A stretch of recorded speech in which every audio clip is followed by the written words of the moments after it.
বাংলাদেশ কারিগরি শিক্ষা বোর্ডের অধীনস্থ ডিপ্লোমা ইন ইঞ্জিনিয়ারিং সহ ৪ বছর মেয়াদী ডিপ্লোমা কোর্সগুলোতে যে ভর্তি পরীক্ষার নোটিশটি, সেই ভর্তি পরীক্ষার তারিখজনিত সম্পূর্ণ এবং পূর্ণাঙ্গ নোটিশ কিন্তু প্রকাশ করা হয়েছে বাংলাদেশ কারিগরি শিক্ষা বোর্ডের অফিসিয়াল ওয়েবসাইট থেকে। তো আমরা যদি দেখি এই নোটিশটাতে আসলে তারিখগুলো কিভাবে কি বলা হয়েছে, কখন আবেদন শুরু হবে এবং আবেদন কবে শেষ হবে, তারপর এখান থেকে আমাদের যে ভর্তি নিশ্চয়ন সহ ভর্তি পরীক্ষাটা কত তারিখ হবে, সেই সকল বিষয়গুলো আমরা আজকের এই নোটিশটাতে আলোচনা করব। তো এখানে যদি তোমরা দেখো, এখান থেকে দেখতে পাবা প্রথমত যে বিষয়টা দেওয়া আছে তোমাদের হচ্ছে কি, ভর্তি পরীক্ষার জন্য যে অনলাইনে আবেদন গ্রহণটা শুরু হবে এবং এই আবেদনটা চলবে হচ্ছে আগস্টের 14 তারিখ পর্যন্ত। তো এই সময়টুকুর মধ্যে তোমরা অনলাইনে আবেদন করার সময় বা সুযোগ পাবা। এরপর তোমাদের হচ্ছে প্রবেশপত্র ডাউনলোড করার একটা সুযোগ দিবে। সেখানে তোমরা হচ্ছে 21 তারিখ থেকে 28 তারিখ পর্যন্ত অ্যাডমিট কার্ড অর্থাৎ প্রবেশপত্র ডাউনলোড করার সুযোগটা বা সময়টা পাবা। যেই প্রবেশপত্রটা হচ্ছে তোমাদের ভর্তি পরীক্ষার জন্য, এই প্রবেশপত্রটা তোমাদের কি লাগবে। এরপর ভর্তি পরীক্ষার যে ডেটটা, অর্থাৎ তোমাদের কত তারিখে ভর্তি পরীক্ষা হবে। তোমাদের ভর্তি পরীক্ষাটা হবে, আমরা যেমনটা আমাদের বিগত ভিডিওগুলোতে বলে আসছিলাম যে আগস্টের শেষের দিকে এবং সেপ্টেম্বরের শুরু কথাটা আমরা যদিও বলেছিলাম, বাট আগস্টের শেষেই কিন্তু তোমাদের পরীক্ষাটা হচ্ছে। তো এখানে দেখো, তোমরা তারিখটা দেখতে পাচ্ছ যে 29শে আগস্ট শুক্রবার তোমাদের এই পরীক্ষাটা অনুষ্ঠিত হবে এবং এই পরীক্ষাটা সকাল 10টায় শুরু হয়ে 11টায় শেষ হয়ে যাবে। তার মানে তোমরা কিন্তু পরীক্ষার জন্য 1 ঘন্টা সময় পাচ্ছ। তাহলে কি বোঝা গেল যে এই যে 70 মার্কের পরীক্ষা তোমাদের হবে, এই পরীক্ষার জন্য কিন্তু নির্ধারিত সময়সীমা কত? 1 ঘন্টা। এবং এই তারিখটা হচ্ছে 29শে আগস্ট সকাল 10টা থেকে 11টা পর্যন্ত এই পরীক্ষাটা হবে। এরপর তোমাদের এই যে পরীক্ষার ভিত্তিতে যে ফলাফলটা দিবে, সেই ফলাফলটা হবে কিভাবে? তোমাদের এখানে কয়েকটা ধাপ বলতে এখানে আমরা কিন্তু তোমাদেরকে বলেছিলাম একটা বিগত ভিডিওতে, যেখানে তোমাদের হচ্ছে ভর্তি পরীক্ষার আবেদনের সময় যে তোমাদের কলেজ চয়েসটা দিতে হবে, এটা তো তোমরা সবাই জানো। তো ওই কলেজ চয়েসের ভিত্তিতে তুমি ভর্তি পরীক্ষার যে মার্কটা করবা, সেই মার্ক অনুযায়ী হচ্ছে তুমি যে চয়েস লিস্টটা সাজাইছো, সেই চয়েস লিস্ট অনুযায়ী তোমার হচ্ছে প্রথম পর্যায়ে একটা ফলাফল দিবে। অর্থাৎ তুমি যদি ভর্তি পরীক্ষায় ধরো সাপোজ 80 মার্ক পেয়েছো এবং এই 80 মার্কের ভিত্তিতে তোমার চয়েস দেওয়া লিস্ট অনুযায়ী তুমি এই 80 মার্কে কোন কলেজটা পেতে পারো, সেই অনুযায়ী তোমার প্রথম পর্যায়ে একটা ফলাফল আসবে। অনেকের এমন হতে পারে চয়েস লিস্টটা সঠিকভাবে সাজানো না থাকার কারণে তার প্রথম যে ধাপটা, সেই প্রথম ধাপে চান্স না আসার সম্ভাবনা থাকবে। যদি সে মার্ক কম পায়, তবে দ্বিতীয় ধাপ, তৃতীয় ধাপ, এইভাবে কিন্তু তার চান্স আসবে শেষ পর্যন্ত গিয়ে। তো এখন দেখো, এখানে হচ্ছে যে বিষয়গুলো বলা আছে যে প্রথম পর্যায়ের ফলাফলটা কত তারিখে প্রকাশ করা হবে? 4 তারিখে প্রকাশ করা হবে। ঠিক আছে, অর্থাৎ সেপ্টেম্বরের 4 তারিখে কিন্তু প্রথম পর্যায়ের ফলাফলটা দিবে। তারপর এখানে হচ্ছে প্রথম পর্যায়ের নিশ্চয়ন বলতে এখানে প্রথম পর্যায়ে যাদের হচ্ছে ইনস্টিটিউট বা এই টেকনোলজিগুলো আসবে পছন্দের, সেই টেকনোলজিগুলো যদি তারা কি করে পছন্দ করে বা সেগুলো যদি তার মন মতো হয়, তাহলে সে সেই টেকনোলজি এবং ইনস্টিটিউটে তার ভর্তিটা নিশ্চিত করবে। এই নিশ্চিত করার জন্য সে সময় কতটুকু পাবে? এই নিশ্চিত করার সময়টুকু সে পাবে হচ্ছে যে প্রথম পর্যায়ে যে রেজাল্টটা দিবে, অর্থাৎ 4 তারিখ থেকে, সেপ্টেম্বরের 4 তারিখ থেকে 7 তারিখ পর্যন্ত এই সময়সীমাটা থাকবে। তারপর দেখো প্রথম পর্যায়ের মাইগ্রেশন। এখানে মাইগ্রেশন বলতে তোমরা এই বিষয়টার সাথে পরিচিত কিনা, তোমরা যেহেতু এসএসসি লেভেল থেকে আসছো, তবে আমি তোমাদেরকে এটা বুঝাই দিচ্ছি। মাইগ্রেশনটা হচ্ছে তোমরা এই যে এখানে যারা প্রথম পর্যায়ে ফলাফলটা নিশ্চয়ন করবা না, অর্থাৎ সাপোজ হচ্ছে এখানে একজন শিক্ষার্থী, সে যে কলেজগুলো চয়েস দিছিল, সেই কলেজের চয়েসের ভিত্তিতে তার 5 নাম্বার চয়েস লিস্টে যে কলেজটা ছিল বা টেকনোলজিটা ছিল, সেটাতে তার চান্স হয়েছে। ওকে, তো এখন সে যদি চায় যে সে এটা নিশ্চয়ন করবে না, বা সে যদি এখান থেকে এটা নিশ্চয়ন করার পর তার হচ্ছে মাইগ্রেশন অন করার একটা অপশন থাকবে। মাইগ্রেশন নামে একটা অপশন থাকবে, সেটা চাইলে অন করতে পারবে, সে অফ করতে পারবে। যদি অন করে রাখে, তাহলে সেই মার্ক অনুযায়ী তার যদি এই চয়েস লিস্টটা যদি কি হয়, এই 5 নাম্বার থেকে যদি 4 নাম্বারে যাওয়ার সুযোগ থাকে, 4 থেকে যদি আবার 3-এ যাওয়ার সুযোগ থাকে, এইভাবে কিন্তু তার এই মাইগ্রেশন অন থাকার ফলে তার চয়েস লিস্টের উপরের দিকে কিন্তু তার কি এই চান্সটা বা এই যে ফলাফলটা আসবে। একটা ব্যাপার সবসময় মনে রাখবা, কখনোই মাইগ্রেশনটা নিচের দিকে যায় না, চয়েস লিস্টের উপরের দিকে যায় সবসময়।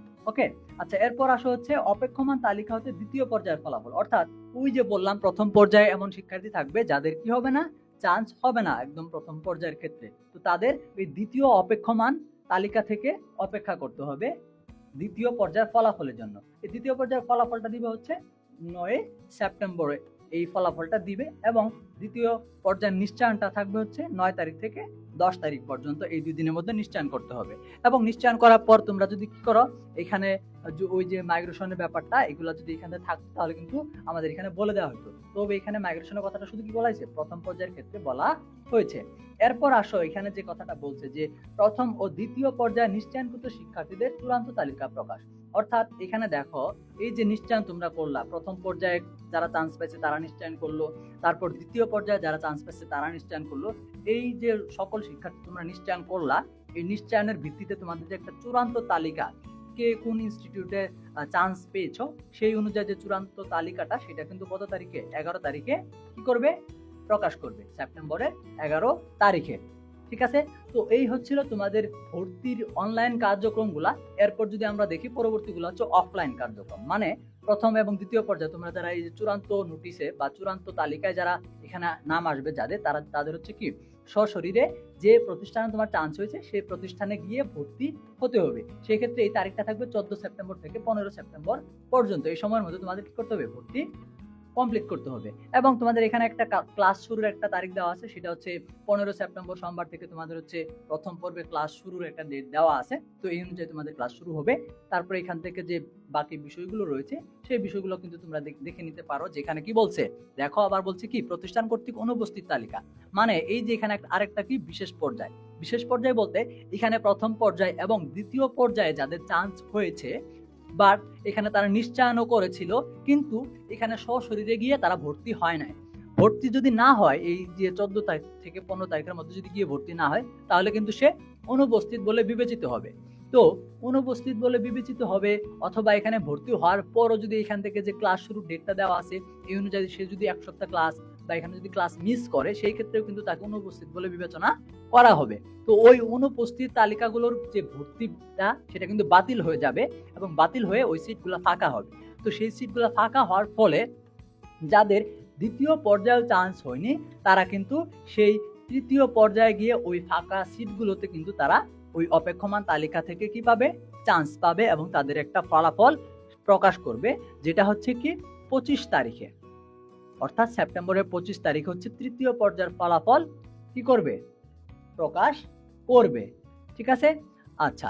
তো এখানে আমাদের আরেকটা বিষয় বলে রাখি, সেটা হচ্ছে এই যে প্রথম পর্যায়ে এবং দ্বিতীয় পর্যায়ে যারা চান্স পেয়েছো তাদের তো বিষয়টা ক্লিয়ার হয়ে গেছে, বাট যারা চান্স পাওয়ার পরও ভর্তি হও নাই গিয়ে, তো তাদের ক্ষেত্রে তো এই সিটটা কি হয়ে যাবে বা তোমার ভর্তিটা বাতিল হয়ে যাবে, তুমি আর সুযোগ পাচ্ছ না। সেই ক্ষেত্রে যারা তৃতীয় পর্যায়ের অপেক্ষমান তালিকাতে ছিল, ঠিক আছে, যাদের দ্বিতীয় পর্যায়ে চান্স হয়নি, অপেক্ষমান তালিকা ছিল, ওয়েটিং লিস্ট যেটাকে বলা হয়, তো সেই ক্ষেত্রে তোমাদের যে ব্যাপারটা ঘটবে, এখানে তোমরা নিজেদের যে পছন্দের তালিকাটা সেটা কি করতে পারবা, এডিট করতে পারবা। কারণ তুমি যদি ঢাকা পলিটেকনিক বা হচ্ছে ময়মনসিংহ পলিটেকনিক বা রাজশাহী পলিটেকনিক এগুলো চান্স সিলেক্ট করে থাকো, সেই ক্ষেত্রে কিন্তু তুমি এখানে কি চান্স পাওয়ার সুযোগ থাকবে না, কারণ এই ইনস্টিটিউটগুলোতে সাধারণত কি সিটটা ফাঁকা থাকবে না। তো যেগুলাতে সিট ফাঁকা থাকবে সেই লিস্টটা চেক করে তোমাকে কি করতে হবে, তোমার যে প্রোফাইলটা সেইখানে গিয়ে তোমার চয়েস লিস্টটাকে এডিট করতে হবে, যাতে করে তুমি সেই ফাঁকা সিটগুলোতে চান্স নিশ্চিত করতে পারো। আশা করি বিষয়টা তোমরা বুঝতে পারছো। তো এই এডিটের সময়টা থাকবে হচ্ছে 25 তারিখে, অর্থাৎ সেপ্টেম্বরের 25 তারিখে তোমরা এই এডিটের ইয়েটা পাবা, সুবিধাটা পাবা। তারপর হচ্ছে তোমাদের যে ফলাফলটা, অর্থাৎ ফলাফলটা একদম সাথে সাথে দিয়ে দিবে। তুমি হচ্ছে যে চয়েস লিস্টটা এডিট করবা, চয়েস লিস্ট এডিট করে সাবমিট করার সাথে সাথে ফাঁকা সিট অনুযায়ী তোমার কি হয়ে যাবে, ওই তখনই সরাসরি রেজাল্টটা চলে আসবে। এবং রেজাল্টটা চলে আসার সাথে সাথে তুমি তখনই নিশ্চয়ন করে ফেলতে পারবা, যেটা তারিখ হচ্ছে কি 25 থেকে 27 তারিখ পর্যন্ত নিশ্চয়নটা করার সুযোগ পাবো তুমি। কেমন? আচ্ছা, এরপর হচ্ছে তৃতীয় পর্যায়ে যারা করবা, তোমরা নিশ্চয়ন করবা, তো তাদের হচ্ছে যে তালিকাটা সেটা হচ্ছে 28 তারিখে প্রকাশ করা হবে এবং তোমরা হচ্ছে 29 তারিখে গিয়ে ভর্তি হবা। তো এই ছিল হচ্ছে আমাদের যে পূর্ণাঙ্গ বিজ্ঞপ্তিটা, ভর্তি বিজ্ঞপ্তিটা। তো এই ভর্তি বিজ্ঞপ্তিতে উল্লিখিত যে সকল বিষয়বস্তুগুলো ছিল সেগুলা আমরা তোমাদেরকে খুব সুন্দরভাবে আশা করি বুঝাই দিতে পারছি। তারপর যদি কারো কোনো সমস্যা থেকে থাকে, তুমি হচ্ছে সরাসরি আমাদের যে হোয়াটসঅ্যাপ নম্বরটি তুমি দেখতে পাচ্ছ সেই নম্বরে কল করতে পারো, আমরা তোমাদেরকে সাপোর্ট করব। এবং তুমি যদি আমাদের এই ডিপ্লোমা এডমিশন কেয়ার কোর্স সম্পর্কে না জেনে থাকো, তাহলে অবশ্যই আমাদের স্ক্রিনে হোয়াটসঅ্যাপ নম্বরটিতে যোগাযোগ করবা। এবং আরেকটা বিষয় তোমাদেরকে বলে রাখি, আমাদের এই কোর্সটার প্রাইস যেটা দেওয়া আছে তোমরা দেখতে পাচ্ছ, এই প্রাইসের সাথে কিন্তু আমরা তোমাদেরকে একটা প্রোভাইড করব একটা সহায়ক বই, যেটা তোমাদের ভর্তির প্রস্তুতিকে সহজ থেকে সহজতর করবে এবং তোমার যে ইচ্ছা রয়েছে যে ইনস্টিটিউট বা টেকনোলজি নিয়ে পড়ার এবং তোমার আশানুরূপ মার্ক পাওয়ার সাথে সাথে আমরা তোমাদেরকে সেই ইনস্টিটিউটগুলোতে চান্স পাওয়ার জন্য পুরোপুরি প্রস্তুত করে তুলবো। ঠিক আছে, তো আজকের ভিডিওটি এই পর্যন্ত থাকছে। দেখা হবে পরবর্তী বিস্তারিত আরো কোনো ভিডিওতে। সবাই ভালো থাকো, সুস্থ থাকো। আল্লাহ হাফিজ।